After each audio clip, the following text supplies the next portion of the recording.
Now let's go over how to open a demo account. So what we're going to do is on the top right corner, we're going to click our email, and that's going to take us to our profile section. Now over here, there's a open a demo account button. So we'll just click that and it fills in the information here. So it says we can set the name here. So it's just going to be called demo, and then the account type is a demo. Now let's go ahead and click create. And there we go. So now we have our demo account that's created.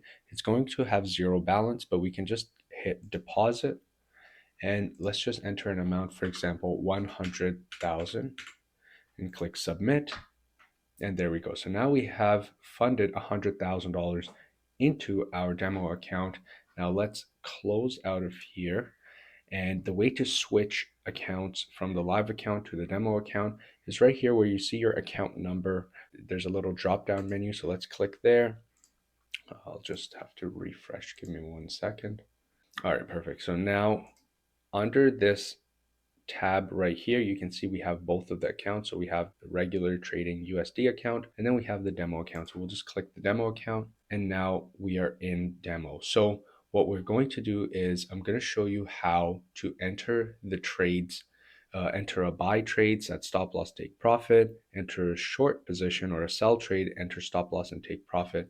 So let's go over it. Let's open the Bitcoin chart. And remember, the first thing we're going to do is we're going to select the M5, so the 5-minute time frame, zoom in as much as possible. Now, when we are setting up the chart, there's one more step that we have to do which is add the indicators. So the way we do that is on the top there, we can see the indicators tab. So let's click there.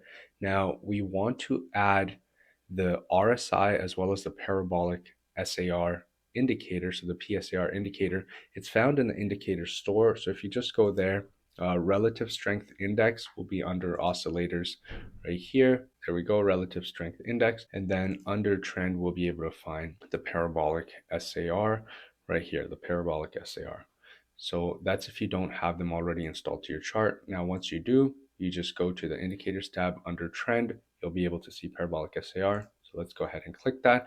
I don't change any settings, just click apply. All right, now I'll go over how we use the PSAR and what it means. So it basically shows us the larger trend that's going on in the market right now. So when the dots or stars are above the candles, that means we're in a downtrend. And when the dots or stars are below the candles, that means we're in an uptrend. And you can see that right here where we reversed from a downtrend, and because the dots are now at the bottom, so that's a reversal. And we can see that right here, the market went up because the dots went to the bottom. So that's how we use the PSAR.